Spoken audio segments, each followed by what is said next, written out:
To start this fourth quarter. Gainwell in the backfield. Rodgers pump. Rodgers throw. Separation. End zone. Touchdown. He put it in the bucket to DK Metcalf.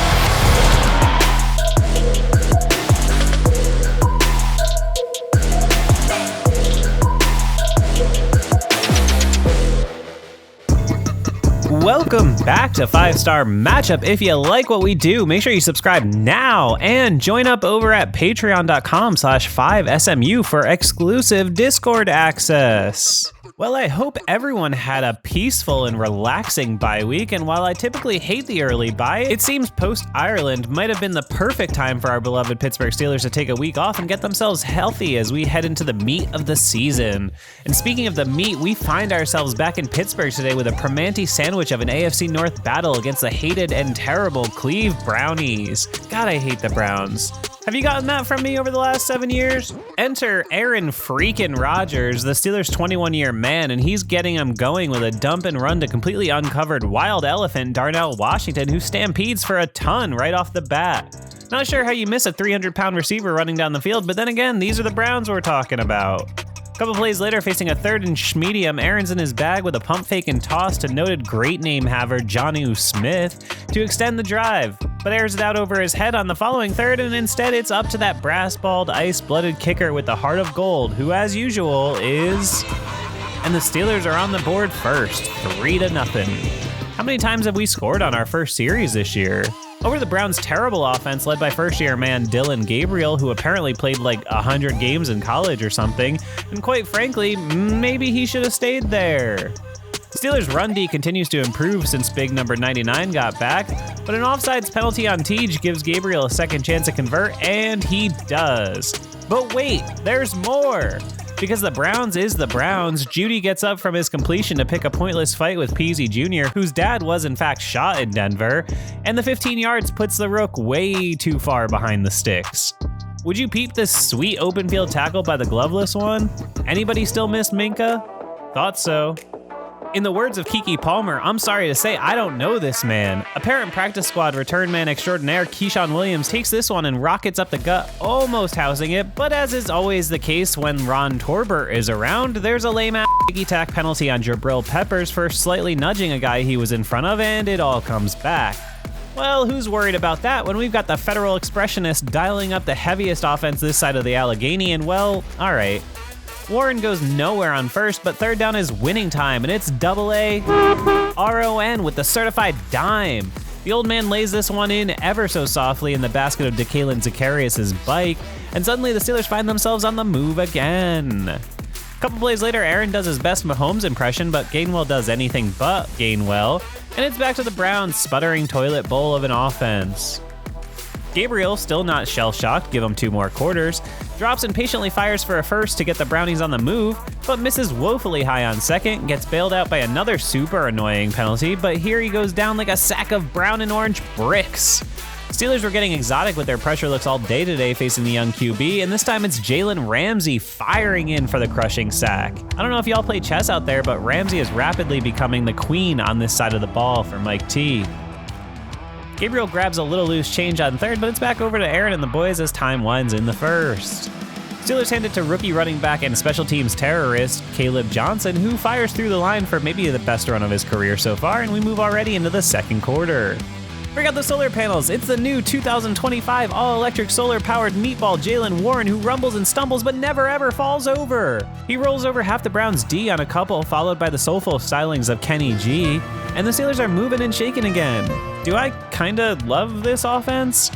Can you just look at what's going on here? We got one back in the backfield, another motioning around, one tight end running a flat underneath, and the literal largest eligible receiver in the entire f***ing NFL streaking wide the open on the supposedly good Browns defense. But sadly, Aaron airmails it. Who the hell did he think he was throwing to, Yao Ming? Rodgers and DK can't connect on a sideline shot, and it's back over to the Boz God, and it, roll the tape.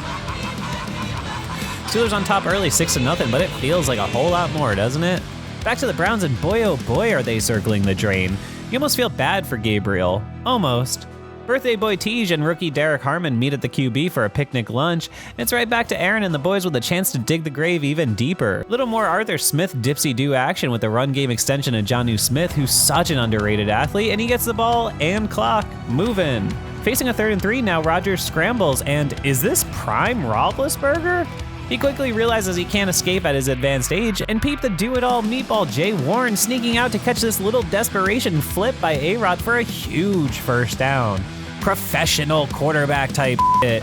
Rodgers drops, sticks, and fires to an unbelievably precision timing to his number 1 man, DeKalen Zacharias, who snares it and gets up the field in a hurry. Steelers offense hasn't seen quarterback timing like this since pre-injury Ben, and man is it insane how fast DK gets moving.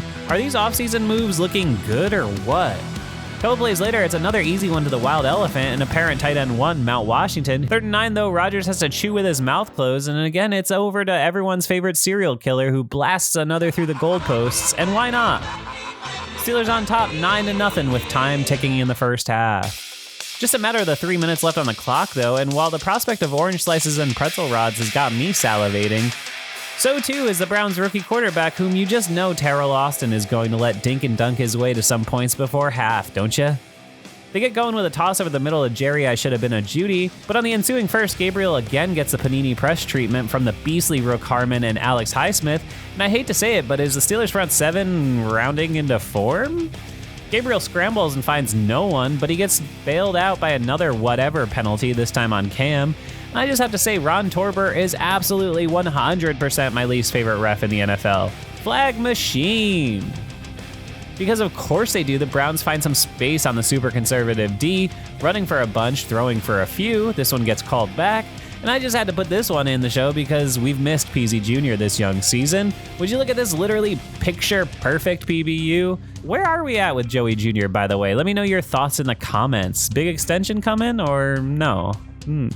Gabriel hunts and pecks his way down inside the Thanksgiving-colored business zone, but he finds no spare change in the couch cushions, and the feeble Browns settle for the pathetic consolation kick. Steelers out in front 9-3, but it sure feels a lot more dominant than that.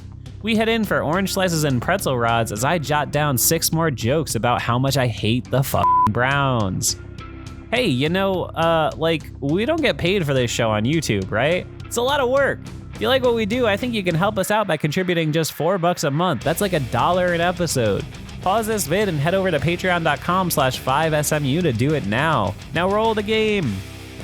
We're back, and it's more of the same for the Steelers' vicious front, and god damn it, Ron Torbert, will you shut up? Somehow the Steelers' pass rushers are continuously lining up offsides. Did they suddenly forget where the line of scrimmage was?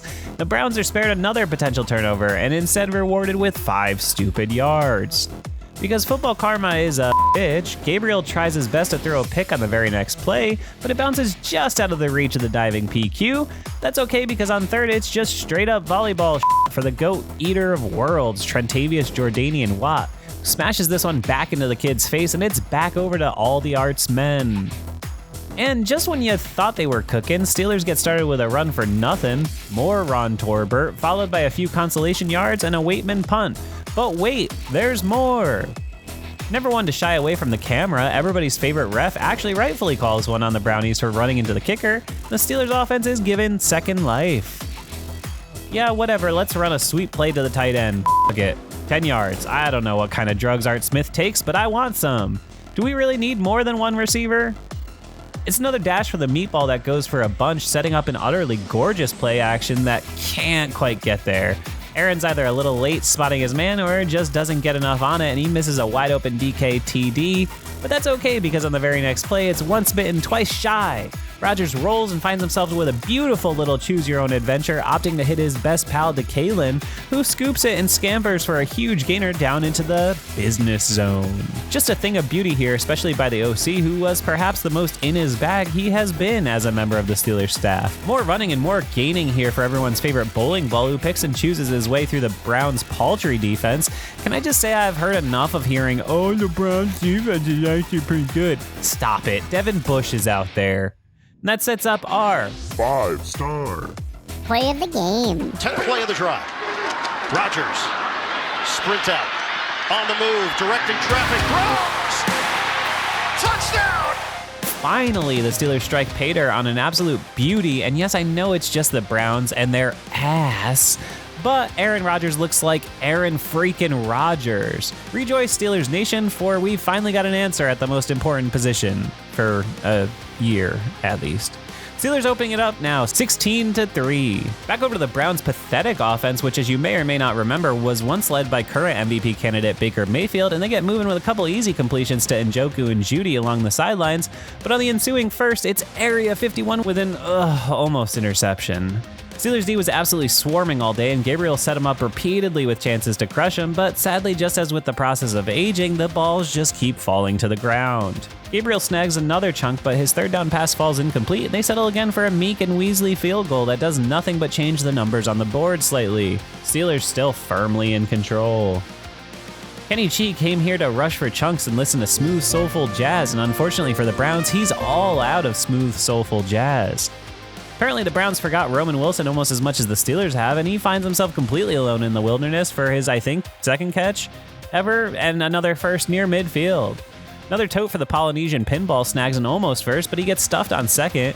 Who really cares when you can just throw it to the largest man in the world, Darnell Washington, for an easy money first? And guys, we really might have to start talking about whether Mount Washington is becoming one of the biggest weapons on this offense in his third year. And we head into the fourth and final stanza.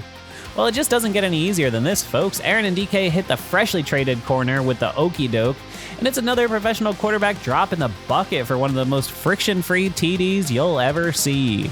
Steelers take a commanding 23-6 lead as DK scores a TD for his fourth straight game. The Rook finds some space in the zone to get him past midfield, but he tries again to turn it over, but apparently Juan Hands of Stone Thornhill went to the Ike Taylor School of Interceptions, and we gotta stick this one out a little longer.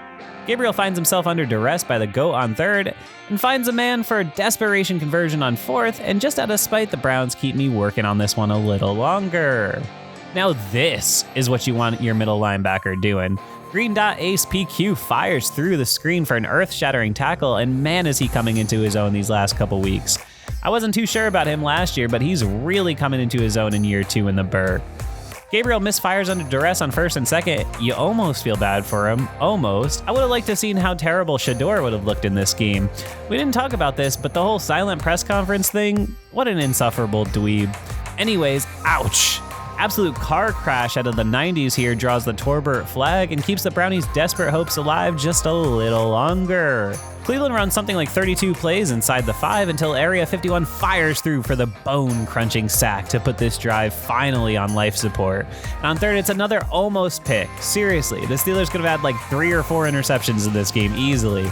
The rebuilding Stefanski, who again somehow has won 2, count 'em 2, Coach of the Year awards despite trading his entire franchise for Deshaun Watson, opts for the pathetic field goal to make it a 14-point deficit that the Browns couldn't close if they had 100 more possessions.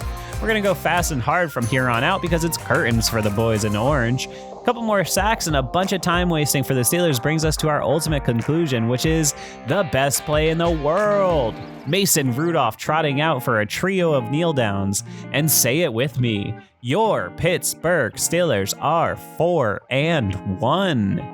What can you say about our Steelers after 5 games other than this is going about as well as anyone could have asked for?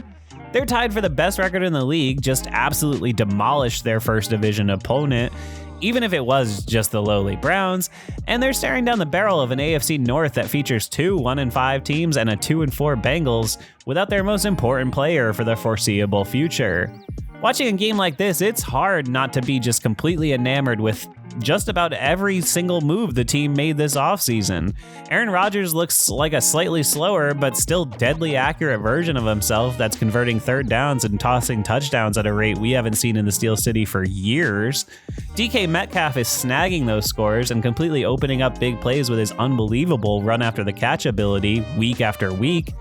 And Jalen Ramsey has now had multiple games in which he's made more splash plays than Minkah Fitzpatrick did in total last year. The offensive line and play calling seem to be rounding into form with Art Smith unafraid to draw up insane formations and personnel groupings, and the defense is now starting to look more like who we expected them to be. I don't know about you, but we're rapidly approaching you almost have to win the division territory at this point. I look around at the league, and if we can keep Rodgers healthy and playing like this, who scares you? All right, maybe I'm getting a little ahead of myself. Flacco and the Bengals on Thursday. Weird sentence, but let's get it. Here we go. And if you're still here, you know the drill. Patreon.com/5SMU. Do it now. There's even a link on the screen. Do it. $4. Come on, I literally drove across 5 states today and I'm still making this show. Patreon.